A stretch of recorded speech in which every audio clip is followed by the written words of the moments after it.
بسم اللہ الرحمن الرحیم۔ السلام علیکم۔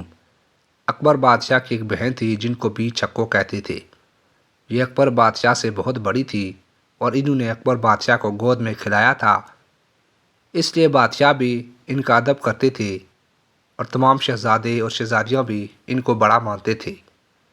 غرض تمام اہل قلعہ ان سے دبتے تھے اور یہ کوسنے اور گالیاں بہت دیتی تھی۔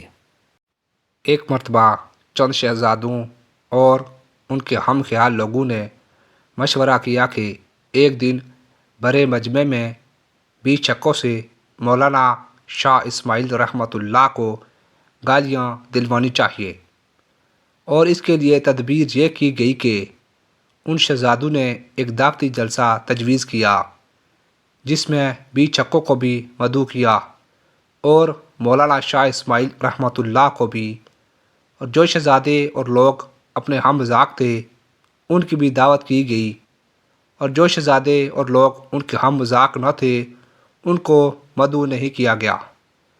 اور اس عرصے میں یہ کارروائی کی گئی کہ مولانا شاہ اسماعیل رحمۃ اللہ کے خلاف بی چھکو کو خوب بار دیا گیا کہ اسماعیل بی بی فاطمہ زہرا کی صحن کو منع کرتا ہے اور میرا کے بکرے کو ناجائز کہتا ہے، شیخ عبد القادر کی 11ویں کو منع کرتا ہے، اور یہ کرتا ہے اور وہ کرتا ہے۔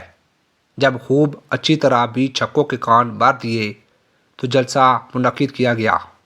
سب لوگ جلسہ میں آئے اور بی چھکو بھی آئی، مگر یہ پردہ میں تھی۔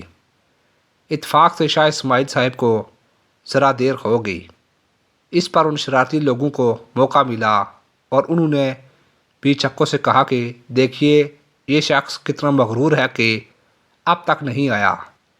اس پر وہ اور بھی برہم ہو گئی۔ غرض جب مولانا شاہ اسماعیل رحمۃ اللہ جلسے میں پہنچے تو اس وقت لوگ بی چھکو کو خوب برہم کر چکے تھے۔ شاہ اسماعیل رحمۃ اللہ کے پہنچنے پر بی چھکو نے غصے کی آواز سے پوچھا کہ عبدالعزیز کا بھتیجا اسماعیل آ گیا؟ مولانا جلسے کا رنگ دیکھ کر تاڑ گئے تھے کہ آج ضرور کوئی شرارت کی گئی ہے۔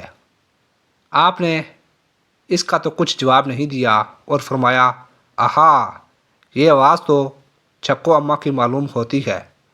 اماں سلام۔ جب شاہ اسماعیل نے اس انداز سے گفتگو کی تو بی چھکو کا غصہ سب ختم ہو گیا اور انہوں نے بڑوں کے قاعدے سے ان کے سلام کا جواب دیا اور ادھر ادھر کی دو چار باتیں کر کے کہا کہ اسماعیل، ہم نے سنا ہے کہ تم بی بی کی صحن کو منع کرتے ہو۔ مولانا نے فرمایا کہ اماں میں منع نہیں کرتا، بھلا میری کیا مجال ہے کہ میں بی بی کی صحن کو منع کروں؟ بی چھکو نے کہا کہ لوگ کہتے ہیں۔ مولانا شاہ اسماعیل نے فرمایا کہ جو کوئی کہتا ہے غلط کہتا ہے۔ بات صرف اتنی ہے کہ بی بی کے ابا حضور صلی اللہ علیہ وآلہ وسلم منع کرتے ہیں، میں لوگوں کو بی بی کے ابا جان کا حکم سناتا ہوں۔ اس پر بی چھکو نے حیرت کے لہجے میں پوچھا کہ بی بی کے ابا منع کرتے ہیں؟ مولانا نے فرمایا جی ہاں۔ چنانچہ ایک حدیث سنائی اور اس سے صحن کی ممانعت ثابت فرمائی۔ بی چھکو نے جو یہ تقریر سنی تو مان گئی اور کہا کہ اب سے اگر کوئی عورت کرے گی تو اس حرام زادی کی چٹیا کاٹ لوں گی۔ ہم بی بی پر ایمان نہیں لائے، ہم تو بی بی کے ابا پر ایمان لائے ہیں۔ جب وہی منع کرتے ہیں تو پھر ہم کیوں کریں؟